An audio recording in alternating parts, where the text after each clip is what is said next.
अस्सलाम वालेकुम, जय हिंद, जय इस्लाम। सब चुप है और रीज़न किसी के पास नहीं है, किसी भी चीज़ का रीज़न नहीं है। अखलाक मर गया, उसके लिए हम आवाज़ नहीं उठाते हैं। अंसारी मर गया, उसके लिए हम आवाज़ नहीं उठाते हैं। नजीब गायब हो गया पिछले 20, 25, 26 दिन से, उसके लिए हम आवाज़ नहीं उठाते हैं। कश्मीर झुलस गया, कश्मीर मुसलमानों को टारगेट नहीं कर रही है ये बीजेपी सरकार, तो क्या कर रही है? आज 8 मुसलमान आतंकी कहकर फर्जी इनकाउंटर, फेक इनकाउंटर बनाया किया गया। फिर भी हम चुप हैं, क्यों? क्योंकि इनको पता है, अरे ये मुसलमान हैं, इनकी कौम एक नहीं है, इनको कोई फर्क नहीं पड़ता। अखलाक मरे, अंसारी मरे, नजीब गायब हो, 8 लोग मर जाए या पूरा कश्मीर झुलस जाए, इनको कोई फर्क नहीं पड़ता, क्योंकि ये है मुसलमान, ये है। इन्होंने चुप्पी सारत बैठी है, इनको पता है हमारी कमजोरी क्या है।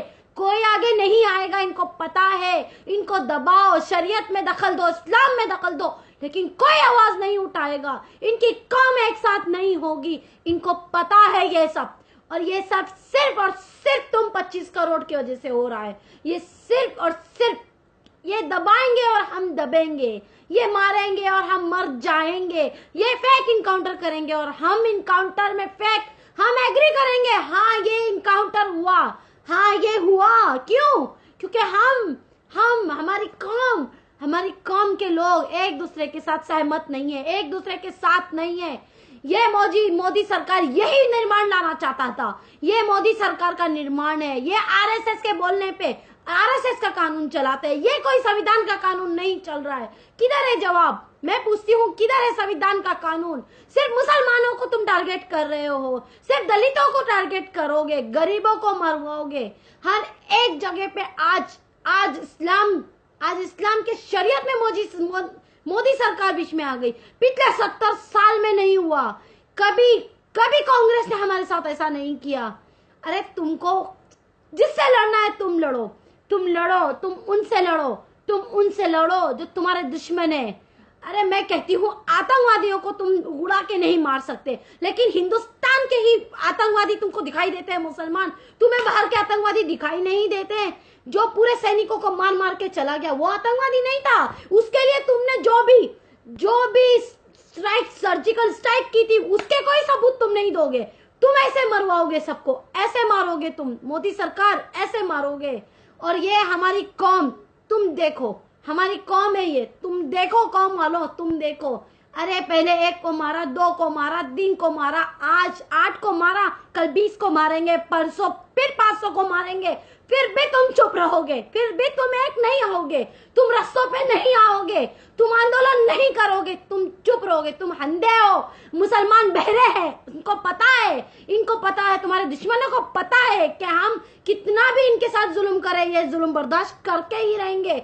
इनके लिए कुछ नहीं है, कोई फर्क नहीं पड़ता। पूरा 25 करोड़ मर जाए, लेकिन एक आदमी मजाल है जो आवाज उठा दे, नहीं उठाएगा मुसलमान आवाज। ये है हमारी कमजोरी, और ये इनको पता है, ये पता है। और मोदी सरकार, पुलिस ऑफिसर्स, पूरी पुलिस सिस्टम क्या बताएगी कि ये फेक इनकाउंटर, हम बच्चे हैं, हम दूध पीते बच्चे हैं, हमें समझ में नहीं आता, हम खाना नहीं खाते, हम गोबर खाते हैं, हमको नहीं पता फर्जी इनकाउंटर कैसे होते हैं और असली इनकाउंटर कैसे होते हैं। हाँ, 8-8, 10-10 घंटे की मुठभेड़ में तुम लोगों ने 8 जो बरी होने वाले थे, जिनके ऊपर कोई इल्जाम नहीं था, उन 8 लोगों को तुमने इसके लिए मारा कि सिर्फ वो मुसलमान थे। उनके साथ बेचारे रामशंकर यादव को भी तुमने उड़ा दिया। क्यों? गरीब था इसके लिए, एक कांस्टेबल था इसके लिए। कहाँ जा रहा है देश? कौन सी दिशा में दिखा रहे हो बीजेपी? कौन सी दिशा दिखा रहे हो बीजेपी? आप आरएसएस की बात सुन के, तुम मोदी सरकार, प्राइम मिनिस्टर हमारे नहीं बन रहे, तुम एक शमशान के प्राइम मिनिस्टर बनना चाहते हो, तुम एक कब्रिस्तान के प्राइम मिनिस्टर बनना चाहते हो, तुम हम जनता की प्राइम मिनिस्टर नहीं बनना चाहते। ये तुम्हारा सपना था कि मैं भारत को पूरी तरीके खिला रहा है? आरएसएस या मुसलमान? कौन फैला रहा है? वो दिखाई नहीं देता मोदी सरकार को? वो समझ में नहीं आता? गुजरात बर्बाद कर दिया, कश्मीर बर्बाद कर दिया, अखलाक, अंसारी, नजीब, उसके बाद 8 और कितना कितना करोगे? कब्रिस्तान बनाओगे हिंदुस्तान को? क्या चाहते हो बताओ, आगे आके बताओ, सामने आओ, पीठ में छुरा नहीं घोंपो, आओ। पर्सनल मुस्लिम लो, मैं आपसे पूछती हूँ, कोई नहीं मरा आपके खानदान का, इसके लिए चुप हो? इसके लिए तुम पूरे मुसलमान जाते हो, बीजेपी में जाके वोट दिलवाते हो, कांग्रेस में जाके वोट दिलवाते हो, आम आदमी जनता पार्टी को वोट दिलवाते हो, आरपीआई को वोट दिलाते हो, शिवसेना को वोट दिलाते हो। ये है मुसलमान। मुसलमान खुद मुसलमान का दुश्मन है, समझ में आया? दूसरों पे उंगली मत उठाओ। मुसलमान खुद मुसलमान चाहता है कि इस देश से हर मुसलमान मर जाए। क्यों? ये देश सबका है, हमारा है, हमारे बाप दादा ने इसके लिए जान दी है। ये आरएसएस वालों का एक भी बंदा नहीं मरा। ये बीजेपी वाले ये आज जुम्मा के हमको सिखाएंगे ये भारत के देशद्रोही तुम हो, ये सिखाएंगे। अरे देशद्रोही दूसरे देश को दूसरे लोगों को देशद्रोही करार देगा? ये है तुम्हारा संविधान का कानून। कहाँ है अब संविधान का कानून? शरीयत में घुसते हो, मुसलमान की शरीयत में। क्यों? लोग वीडियो डाल रहे हैं, आम आदमी हिंदुओं का, कि मुसलमान की हर एक औरतों को बेआबरू कर देंगे।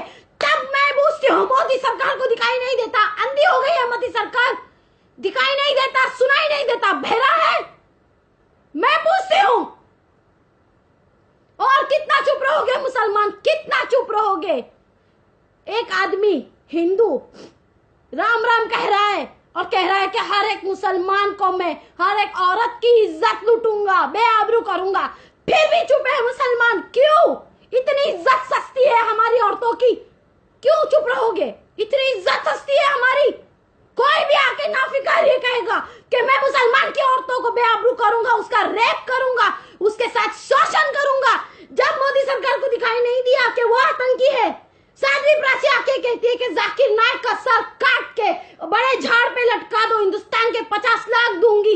जब मोदी सरकार को दिखाई नहीं दिया कि ये देशद्रोही है, ये देश तोड़ने वाली बात कर रही है, आरएसएस लोगों को भड़का रहा है, हिंदू हिंदू हिंदू करके, हिंदू मुसलमानों में भड़का कर आज हमारी एकता को तोड़ रहा है। ये मोदी सरकार को दिखाई नहीं देता? क्या चाहते हो? मैं पूछती हूँ, क्या चाहते हो तुम? बताओ क्या चाहते हो?